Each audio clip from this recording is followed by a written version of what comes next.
That evening after work I was exhausted, just waiting for the subway while mindlessly scrolling through Instagram when I saw a post from Michael Johnson, my old senior back from Columbia's pop music club, complaining about stomach pain.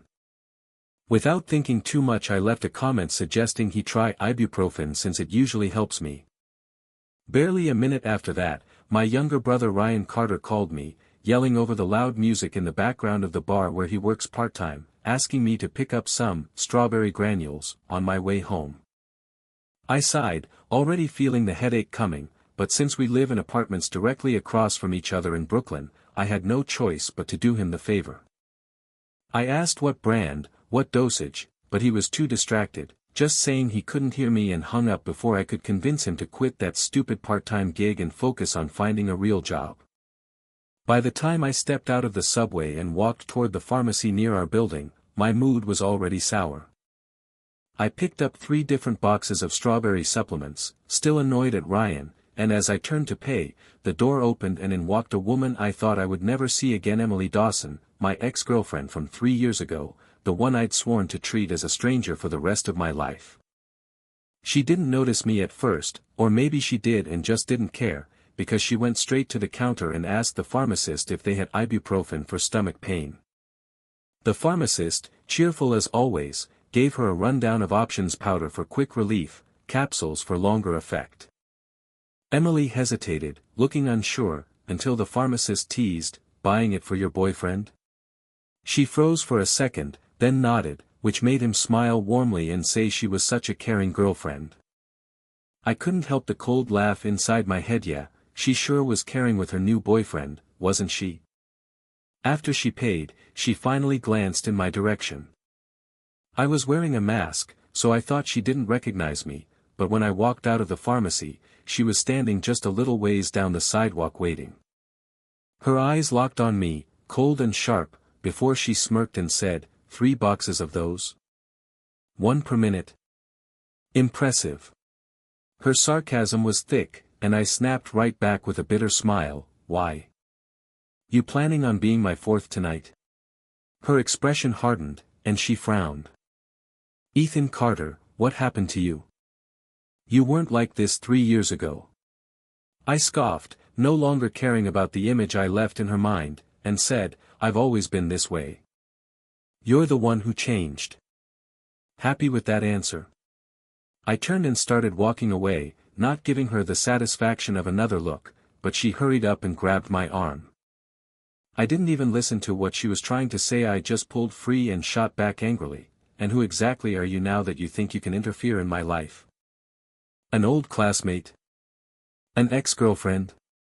My words silenced her, and she stood there clenching her fists as I walked away without turning back once.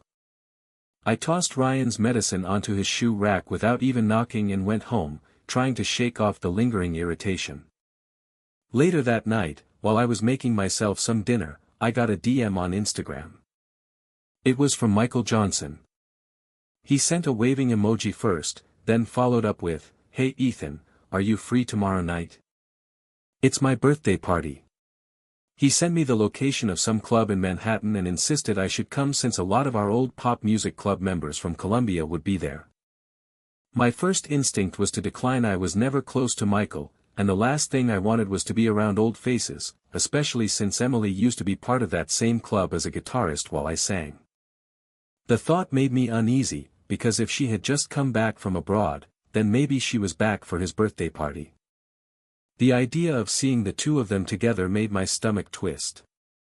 So I replied politely that I already had plans and couldn't make it, then quickly changed the subject by asking if his stomach was better. He said thanks to my recommendation, the ibuprofen worked and he was feeling much better. I left it at that.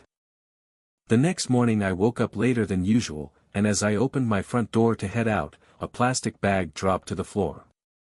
Inside were 2 boxes of ibuprofen, 1 capsules, 1 powder. For a long moment I just stood there frozen, because even if I didn't want to admit it, I knew exactly who must have left them there. Right then Ryan's door opened across the hall. Toothbrush hanging from his mouth, he mumbled, "Your ex came by last night. Stood outside your door for hours." I stared at him wide-eyed. What? How do you even know that? He scratched his head. I got back around 1 or 2 a.m. and saw her. She was standing right here, looking down like she was thinking about something. Didn't even notice me. He went back inside casually, but I was left shaken. So she had been there the whole night? I forced myself to push it aside and asked him instead about the girl he took home yesterday. He shrugged, saying none of them were pretty enough, so he didn't bother, then stole some of my leftover breakfast and mocked me for still being hung up on Emily. I quickly shut him down, but the truth is his words stung. By the time evening rolled around, Ryan told me he had a full-night gig at a club because someone booked it for a private birthday bash. The moment he mentioned it, I realized it was the same place Michael Johnson had invited me to. I tried to warn Ryan not to let those so-called friends use him as entertainment, but he brushed me off. In the end, my worry got the better of me, and I went to that club not for the birthday party, but to keep an eye on my brother. Dressed in a mask and sunglasses to avoid recognition, I almost didn't get in until Ryan spotted me and vouched that I was with him. The place was filled with familiar faces from the old music club, most of them girls swooning over Michael, who was basking in the attention. Ryan sang until his throat was hoarse, then got pulled into drinking games. I watched from a distance, my anxiety rising as they pushed drink after drink into his hand, clearly trying to get him wasted. I was about to intervene when the room suddenly buzzed with excitement.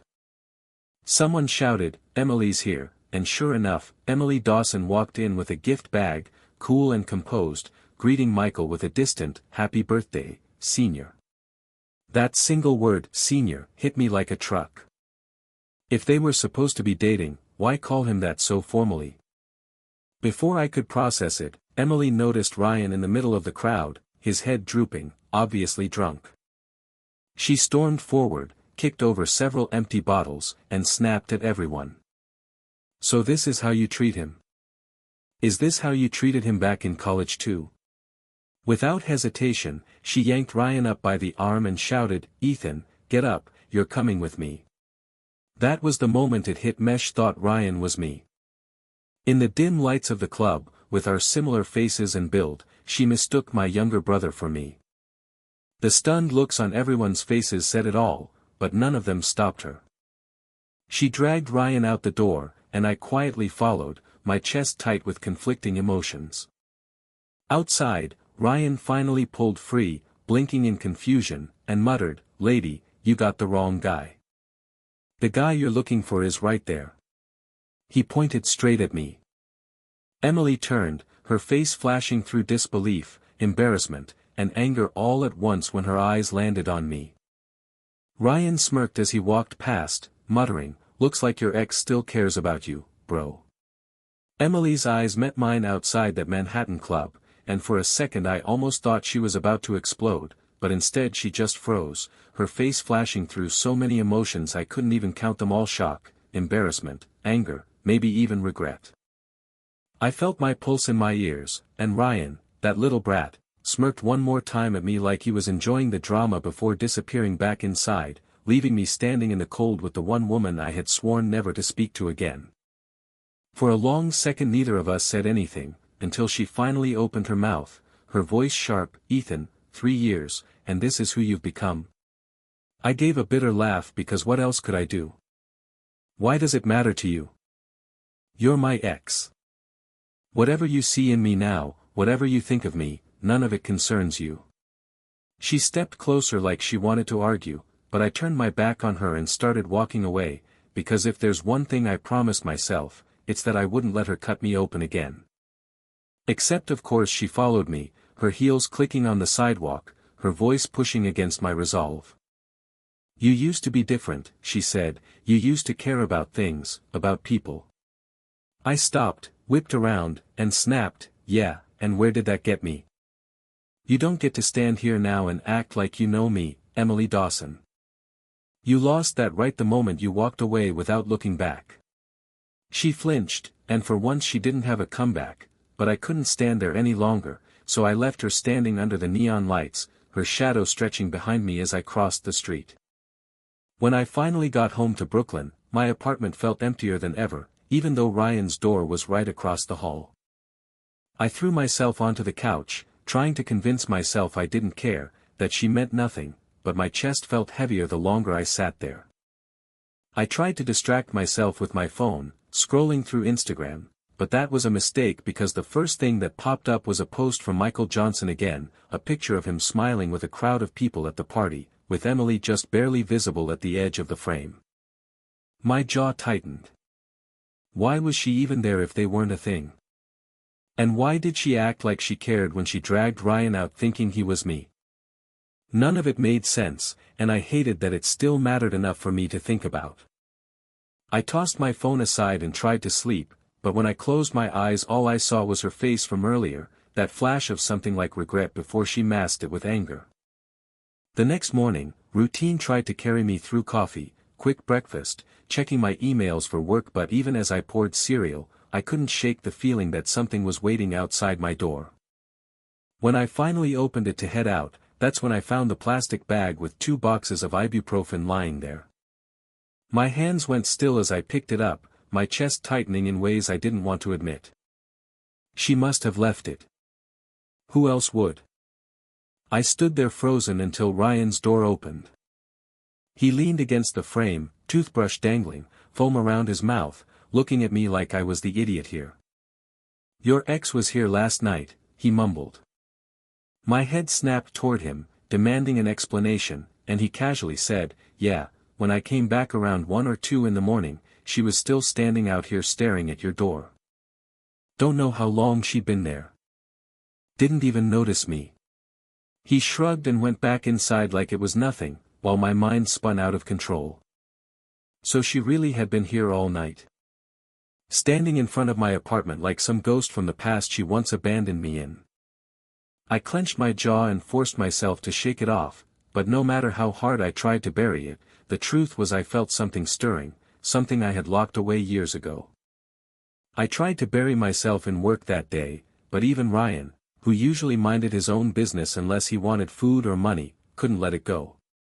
At lunch he barged into my apartment like he owned the place, scarfed down my leftover pasta, and said, "You know, bro, you always told me she dumped you. But if she really didn't care, why would she still show up now? Why would she stand outside all night?" I shot him a glare and told him to shut up, but he just grinned and leaned back in his chair. "Maybe she wants to get back with you. Or maybe she's just crazy. Either way, you should ask her what the hell she's doing instead of pretending you don't care." I slammed my hand on the table and told him to mind his own business, but he wasn't wrong, and that pissed me off even more. That evening, Ryan told me not to wait up for him because the club had been booked again, some big spending customer throwing an all-night birthday bash. My stomach sank the second he mentioned it because I already knew it had to be Michael Johnson again. The same smug senior who'd been at the center of everything 3 years ago. The one who always had the money, the connections, the spotlight, while I was the backup, the substitute singer who only got a chance when he lost his voice. Memories came flooding back of those nights in Columbia's practice rooms, me singing until my throat burned while everyone else rolled their eyes at my mistakes, always comparing me to Michael, always making me feel like I didn't belong. And then Emily, back then she was the only one who told me I wasn't a substitute, who practiced with me, who looked me in the eyes and said, "You are you. You're not anyone's replacement." The same Emily who vanished when I needed her most. I told myself I wasn't going to that party, that I wasn't going to let the past pull me back in. But when I thought of Ryan being surrounded by those same people, being mocked, pressured to drink, treated like trash, I couldn't stay home. I grabbed a hoodie, a mask, sunglasses, and headed to Manhattan. At the club entrance the bouncer stopped me, saying it was a private event, no entry without an invitation. I almost turned away, but Ryan spotted me, ran over with his guitar strapped across his back, and vouched for me. "He's with me," he said, and the bouncer let me in. Inside was chaos, music blasting, drinks everywhere, old faces from Columbia's pop music club laughing too loud, screaming at each other over the noise. Michael sat in the middle like a king, surrounded by adoring girls, and I felt the same bitterness rise in my throat that I thought I'd buried years ago. Ryan sang a few sets, his voice already raw, and then they pulled him into some stupid drinking game. I stood at the edge of the crowd, fists clenched, watching them shove drink after drink at him, cheering every time he winced, every time his voice cracked. My blood boiled. I was about to shove my way in when suddenly the room shifted, whispers rippled, and then someone shouted, "Emily's here." The crowd parted, and there she was. Emily Dawson, stepping into the club with a gift bag in hand, her face calm, her eyes scanning the room until they landed on Michael. "Happy birthday, senior," she said, her voice polite but distant. Michael's grin faltered for a second like he hadn't expected that formality, but he covered it quickly, acting delighted. Meanwhile I stood there frozen because if they were really together, why would she address him like that?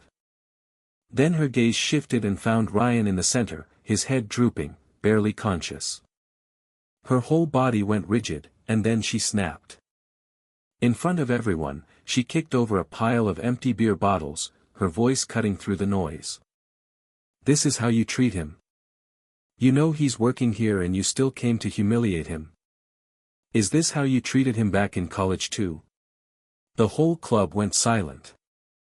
Before anyone could react, she grabbed Ryan by the arm and yanked him up, shouting, "Ethan, get up, we're leaving." And in that moment the world tilted. She thought Ryan was me. In the dim lights, with our faces so alike, she mistook my younger brother for me, and the look of fury in her eyes was the kind of fire I remembered from years ago. The crowd just stared, stunned, as she dragged Ryan out of the club. And me? I followed quietly, my chest aching with something I couldn't name, because for the first time in years, I wasn't sure if I wanted to keep pretending I didn't care. The night air outside the club was sharp against my face, but the heat in my chest drowned it out as I watched Emily dragging Ryan by the arm like he was some reckless kid instead of my younger brother who knew exactly what he was doing, and Ryan, bless his twisted sense of humor, just stared at her with a baffled look before muttering around the words, "Lady, you've got the wrong guy, I'm not Ethan." She glared at him like he was delirious and snapped back, "Stop messing around, you're drunk, let's go," but then he turned, pointed straight at me where I was standing half hidden in the shadows, and said loud enough for the whole street to hear, "The guy you're looking for is right there." The way her head whipped around, the way her eyes landed on me and froze, was almost comical if my heart hadn't been thundering in my chest. She looked like she'd been caught in a lie she didn't even mean to tell. Shame, shock, and something that looked a lot like pain flickered across her face before she quickly masked it with her usual steel.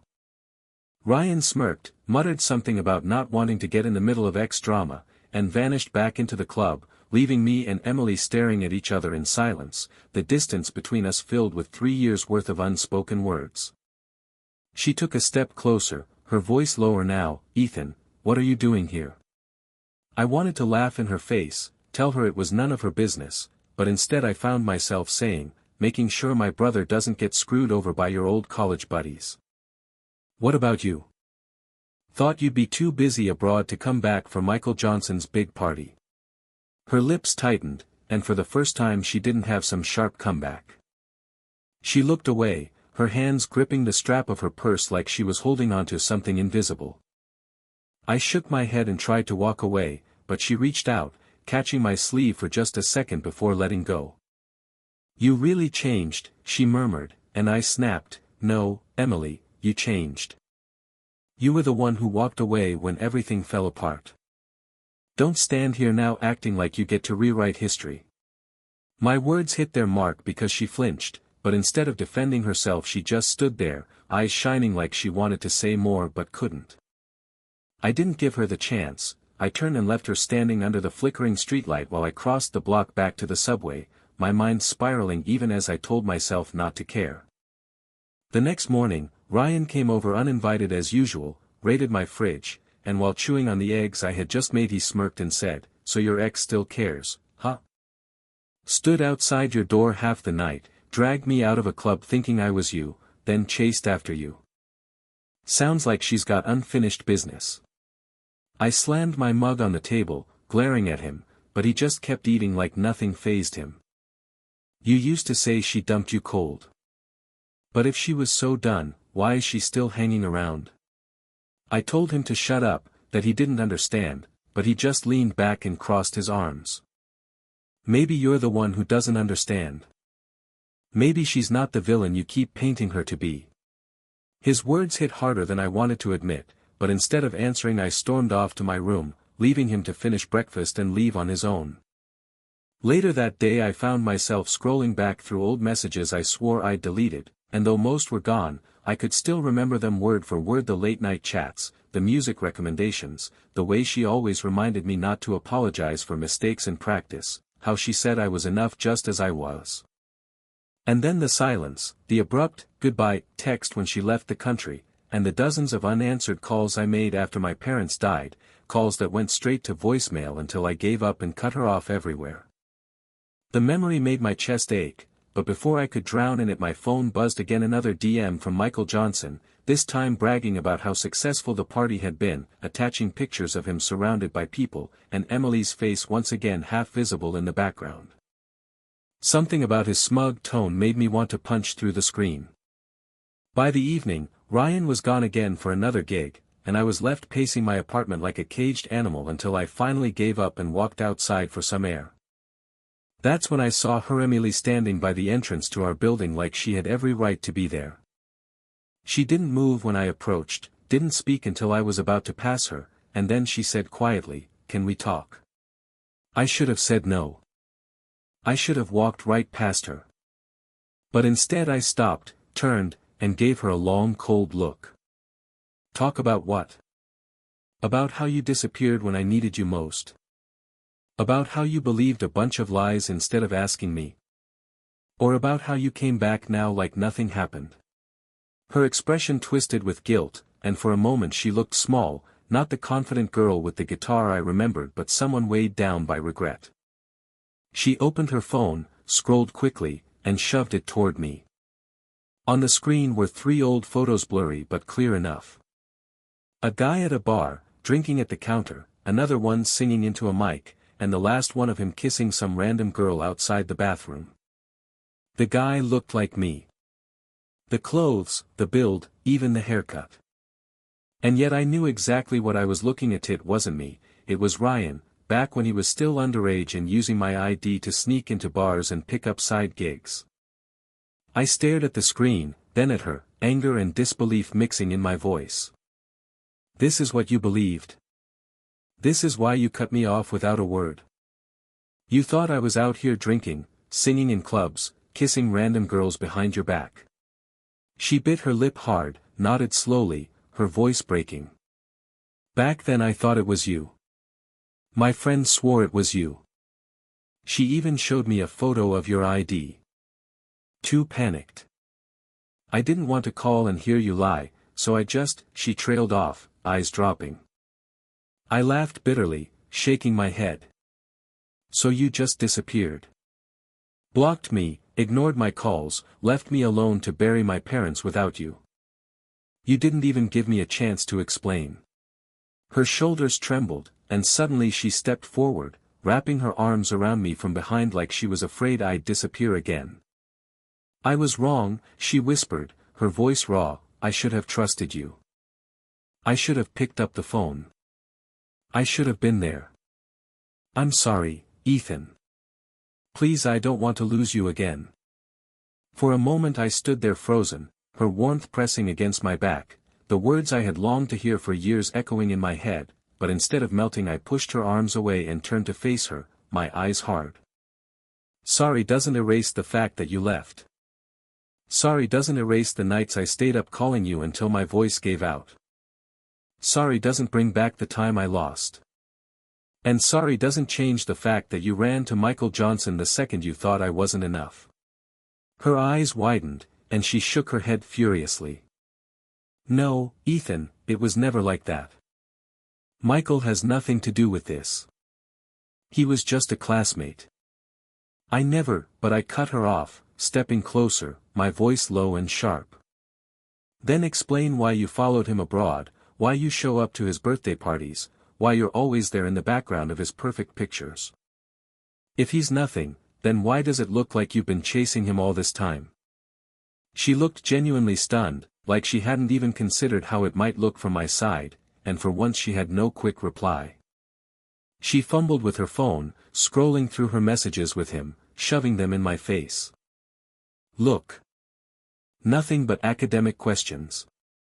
He asked me out plenty of times, I said no. I never went after him. The reason I went abroad was for school, not for him. And the reason I came back now isn't for him either, it's for you. Her voice cracked on that last word, and for the first time in a long time I saw the Emily I used to know, the girl who had believed in me when nobody else did. My chest ached, but I kept my face cold. You expect me to believe that after everything? After 3 years? She straightened, her eyes locking with mine, fire burning there now. I don't expect you to believe me right away. I expect to earn it back. If you'll let me, I'll prove it. I'll fight for you this time, Ethan. You don't have to chase me anymore. I'll be the one chasing you. Her words hung in the air between us, dangerous, tempting, pulling at the part of me I thought I'd buried. I wanted to push her away again, but my hands wouldn't move, my voice wouldn't form the rejection I knew I should give. And in that moment I realized the worst possible truth: I still wasn't over her. Her words replayed in my head long after I slammed the door of my apartment behind me, pacing the living room with my hands clenched into fists, furious at her for daring to say she'd chase me this time, and even more furious at myself because a part of me wanted to believe her, wanted to let her back in like the last 3 years hadn't happened, like she hadn't disappeared when my world fell apart. And yet the truth was written all over my chest in the way my heart pounded whenever I thought of her voice, her eyes, her arms around me, and I hated that weakness, hated that no matter how much I told myself I was done with Emily Dawson, some traitorous part of me still ached for her. Ryan noticed too, of course, because the next morning he barged in while I was making coffee, leaned against the counter with that smug grin of his, and said, "So, did you two lovebirds work it out yet?"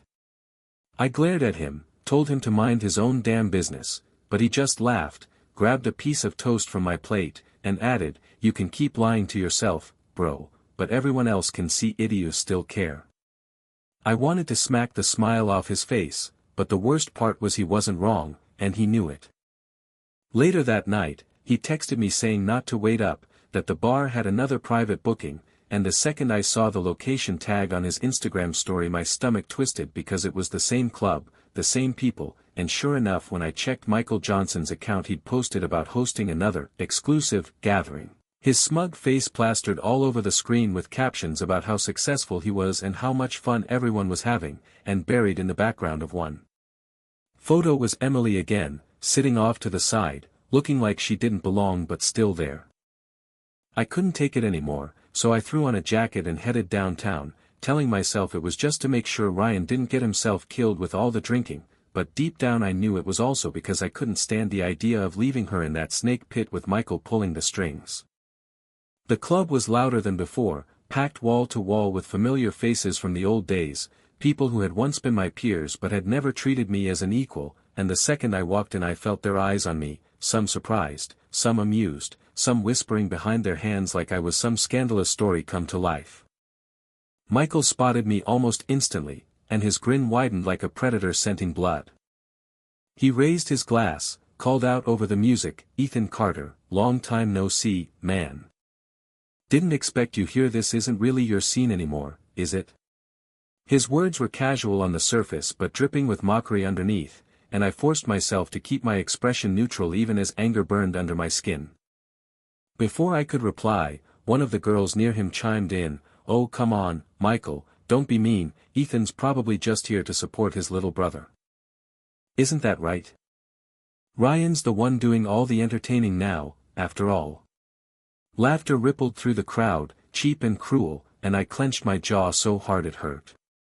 Ryan was on stage again, singing with a raw edge to his voice that told me he'd already had too much to drink, and the sight of him staggering slightly while the crowd egged him on made me want to storm up there and drag him out by force.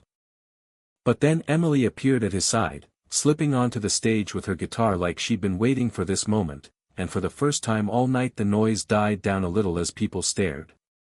She adjusted the mic, strummed a chord, and without waiting for permission started to play, her clear voice rising above the chatter, weaving around Ryan's rough notes until the two of them somehow made it work.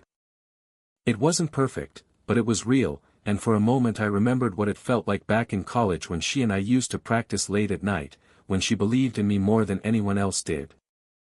Michael didn't like it, though. That much was obvious in the way his smile stiffened, the way his eyes narrowed as the crowd actually started paying attention to someone other than him. He let them finish the song, then stood up, clapping slowly, and said with exaggerated cheer, "Wow, Emily, didn't know you still had it in you. Guess old habits die hard, huh? Always rushing to save the Carter boys." His words were smooth but the implication cut deep, and I saw Emily stiffen, her knuckles white around the neck of her guitar. Before she could answer, I stepped forward, my voice loud enough to carry. "She doesn't owe you an explanation, Michael. And neither do we." The room went quiet for a beat, and then the whispers started again, louder this time, people leaning into each other with wide eyes like they couldn't believe I'd dared to stand up to him. Michael's smile sharpened, and he raised his glass toward me again. "Come on, Ethan, don't be so defensive. We're all friends here, aren't we? I even went out of my way to support your family business. Booked Ryan for 2 nights straight, paid more than triple the market rate. That's me looking out for you, right?" His words dripped with false generosity, and the crowd ate it up, nodding and laughing like he'd just said something clever, but I could see what he was doing, twisting the knife, reminding everyone that I'd once been his substitute, the backup singer who only got the spotlight when he was sick, the guy who should be grateful for scraps while he basked in glory. My fists itched, but before I could speak, Ryan leaned into the mic, his words slurred but clear enough. "Let's get something straight. I'm Ryan Carter. Not Ethan. Not anyone's substitute.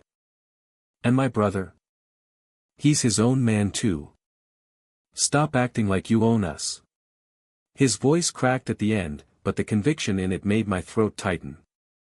For a moment the entire room froze, the weight of his words hanging heavy in the smoky air, and I felt something I hadn't felt in years: pride, raw and sharp, that my little brother, reckless as he was, had the guts to say what I never could back then. Michael's smile faltered, his jaw tightening before he forced it back, raising his hands like he was conceding. All right, no need to get so worked up. We're just having fun." But his eyes told a different story, cold and calculating, and I knew this wasn't over. After the show, I managed to get Ryan off the stage and half-dragged him outside before he collapsed. Emily followed us, hovering like she wasn't sure if she had the right to be there, and when I finally got Ryan propped against the wall, she stepped closer, her voice quiet.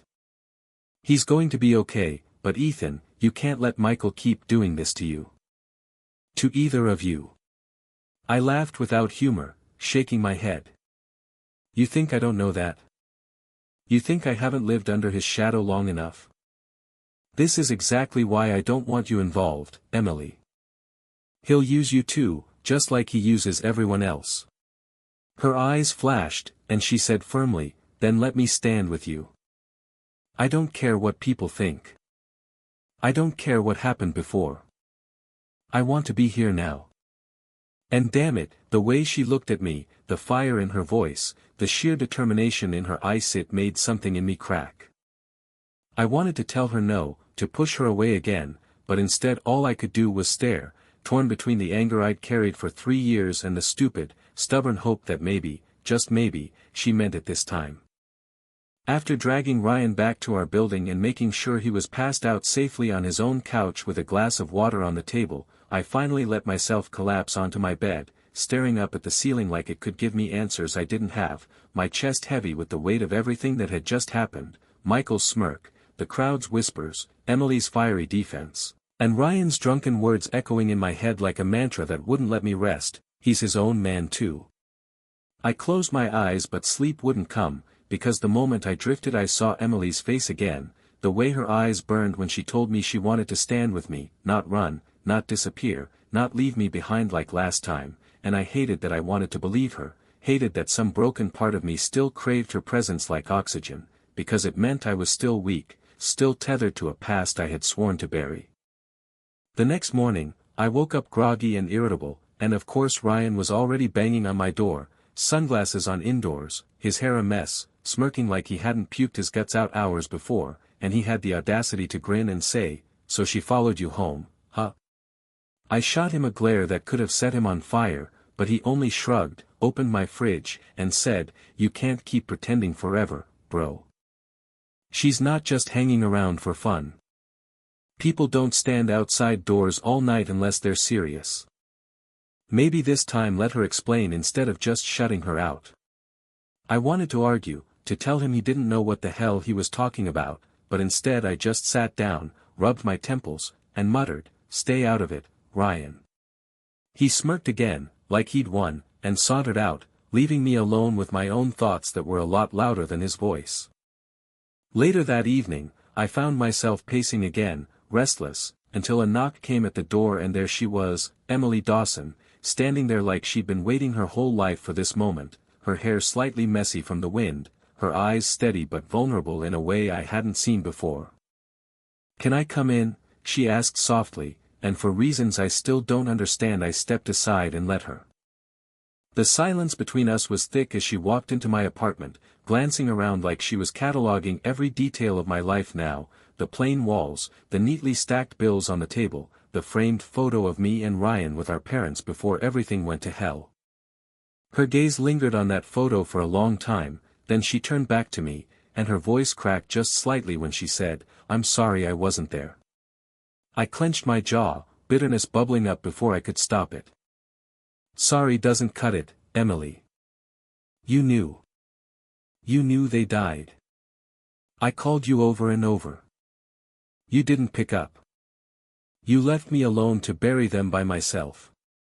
My voice rose until it was nearly a shout, years of grief and anger spilling out, but she didn't flinch, she just stood there and let me rage. When I finally fell silent, breathing hard, she stepped closer, her eyes wet. "I was scared. I saw those photos, I thought you cheated, I thought everything we had was a lie, and then when the call came I didn't know how to face you, didn't know how to be there without falling apart myself. I made the worst choice I could have made, Ethan, I know that. But I never stopped thinking about you. Not one day." Her words broke something in me because they sounded too raw to be fake, and I hated that I believed her, but part of me did. I turned away, muttering, "And Michael? What about him?" Because from where I stood it looked like you ran straight into his arms the second I was gone. She shook her head fiercely, pulling out her phone again, shoving her chat history with Michael into my hands, scrolling through line after line of messages that were nothing but academic questions, polite refusals, nothing that hinted at anything more.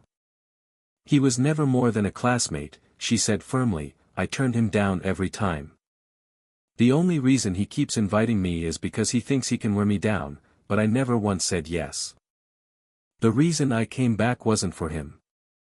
It was for you." My throat tightened because I could see it in her eyes. She wasn't lying, but years of pain don't vanish with a few words, so I asked the only thing I could, "Then why now? Why after 3 years?" She took a shaky breath, stepped closer, and whispered, "Because I couldn't stand it anymore. Because when I saw you at the pharmacy that day, I realized how much I'd lost, how much I'd thrown away. Because I still love you, Ethan." My heart stuttered, my body froze, and for a moment I just stared at her like she'd spoken a foreign language. Then I laughed bitterly, shaking my head. "Love? You don't get to throw that word around after everything. Love doesn't walk away without a fight. Love doesn't block calls. Love doesn't leave me alone to suffer." She stepped right into my space, so close I could feel the warmth of her breath, her voice trembling but strong. "You're right. I didn't fight. I failed you. I failed us. But I'm here now, and I'm not leaving this time. If you hate me, fine, hate me. If you don't trust me, fine, don't trust me. But I'm not walking away again. You'll have to push me out yourself." I stood there, My hands clenched at my sides, my chest aching like I'd been punched. Every instinct screamed at me to push her away, to protect myself, but my body wouldn't move. And when her hand reached up, gently brushing against my cheek like she used to, I felt my resolve crack just a little. I grabbed her wrist, held it there, and whispered harshly, "Don't do this, Emily. Don't make me believe again." Her eyes softened, tears threatening to spill, and she whispered back, "Then don't believe my words. Believe what I do. Watch me prove it." And with that, she leaned in and kissed me, soft and tentative, like she was asking permission, like she was testing if I'd push her away, and God help me, I didn't. For the first time in 3 years, I let myself kiss her back, anger and longing and grief colliding in that moment until I pulled away, breathless and shaken, muttering, "This doesn't mean I forgive you." She nodded quickly, her lips still trembling from the kiss. "I know. But it means I still have a chance." The next few days blurred into something strange, like my life had tilted off its axis. Emily started showing up constantly, bringing food, leaving little notes, waiting outside when I got off work, and no matter how many times I told her I didn't need her, she just smiled and said, "I know. But I'm here anyway." Ryan teased me relentlessly, calling her sister-in-law every chance he got until I threatened to kick him out of my apartment permanently, but even he seemed secretly relieved, like he thought maybe I wouldn't be so damn lonely anymore. Still, underneath it all, the shadow of Michael lingered, because I knew he wasn't done. I knew his pride wouldn't let him lose so easily, and the more I saw Emily by my side, the more I expected him to make a move. And I wasn't wrong, because one evening as Emily sat curled up on my couch strumming her guitar and humming some melody she said she wanted me to sing for her first composition, my phone buzzed with a notification, and when I opened it, there it was, a new Instagram post from Michael Johnson, a picture of him holding up a glass, captioned with a not-so-subtle dig, "Some people are just stand-ins, and stand-ins should know their place." The comments section was already full of our old college peers laughing, tagging me, tagging Emily, stirring the pot. My jaw clenched so tight I thought my teeth would crack, but Emily reached over, took my phone, and without hesitation posted a picture of us hand in hand, her caption short and sharp, "Not a stand-in. Mine." For a second I just stared at her, stunned, because she had never been the type to make things public, to declare something so openly, but when I looked at her face, the determination there, I realized she meant every word. And for the first time since she'd come back, I let myself think maybe, just maybe, this was real. The night Emily finally forced me to sing again still echoed in my chest days later, like the melody had wrapped itself around my ribs and refused to let go, and no matter how many times I told myself I was only humoring her, the truth was that for the first time in years I actually felt alive when her guitar chords blended with my voice, and it terrified me because it meant I was letting her back in, and I wasn't sure if I was strong enough to survive another heartbreak, but Emily didn't give me the option to retreat because she was relentless, posting that picture of our hands intertwined with the caption, "Not a stand-in. Mine," and blowing up Instagram in a way that made my phone buzz non-stop for hours with comments and messages from old friends, old enemies, and random onlookers who lived for drama, and while I wanted to be angry at her for dragging me into the spotlight like that, all I could think when I looked at the photo was how natural our hands looked together, like they had never really belonged anywhere else. And of course Ryan fanned the flames with his usual nonsense by leaving a public comment, calling her his sister-in-law and joking about booking our wedding DJ, which only made the gossip spread faster, and right on cue Michael Johnson made his move because he could never stand being upstaged, posting a smug story of himself raising a glass with the caption, "Some people forget their place, but I don't," and it didn't take a genius to realize it was aimed straight at me, because Michael had always needed me to be the shadow that made his light brighter, the substitute that proved his worth, and the idea that I might step out of that role infuriated him. Emily saw it too, and instead of shrinking away like she used to when rumors swirled, she doubled down, standing right beside me, fingers laced with mine, telling anyone who dared to ask that she wasn't here for Michael, that she had never been there for him, that she was with me now, and that conviction did something to me I hadn't felt in years. It made me believe again, not just in her but in myself. But Michael wasn't about to let it end there. and the next time we crossed paths at the club it was clear he wanted a showdown, his smile too sharp, his words too polished as he raised his glass in my direction and said, "Congratulations, Ethan, looks like you finally figured out how to hold on to something, but tell me, are you sure it'll last this time?" And the crowd chuckled like they were watching their favorite reality show, waiting for me to flinch, waiting for me to back down like I used to, but I didn't, because this time I wasn't alone. Emily's hand was on my arm, steady and warm, and Ryan was leaning against the bar smirking like he was daring me to finally grow a spine, so I met Michael's gaze and said loud enough for everyone to hear, "You're right about one thing, Michael. I did figure it out. I figured out that I don't need your approval, I don't need your spotlight, and I sure as hell don't need to prove anything to you. I'm not your stand-in. I never was. And if anyone here still thinks I am, that's their problem, not mine."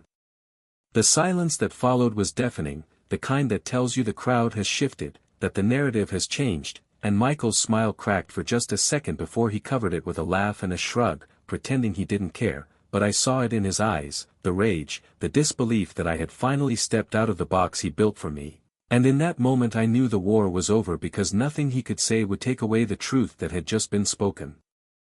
Afterward Emily pulled me aside, her eyes shining, her voice soft as she whispered, "That's the man I fell in love with," and I wanted to tell her I wasn't that man anymore, that he had died the night she walked away, but instead I found myself kissing her, not tentative this time but certain, claiming her in a way I had denied myself for 3 years. And when she kissed me back it was like the world finally stopped spinning long enough for me to breathe.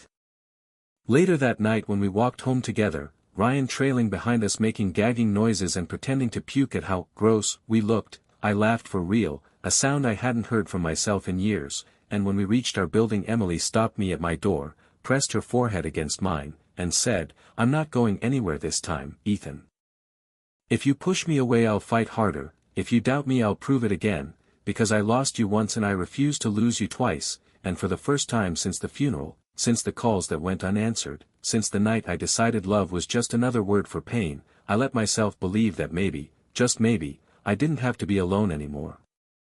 And that's how it ended, not with her begging on her knees or me caving in against my better judgment, but with two broken people finally standing side by side, ready to face the whispers, the rumors, and even Michael Johnson himself if he dared try again, because this time it wasn't just me carrying the weight, it was us, together. And for the first time in forever I realized that maybe I hadn't been living it all these past 3 years, I had just been waiting for her to come back.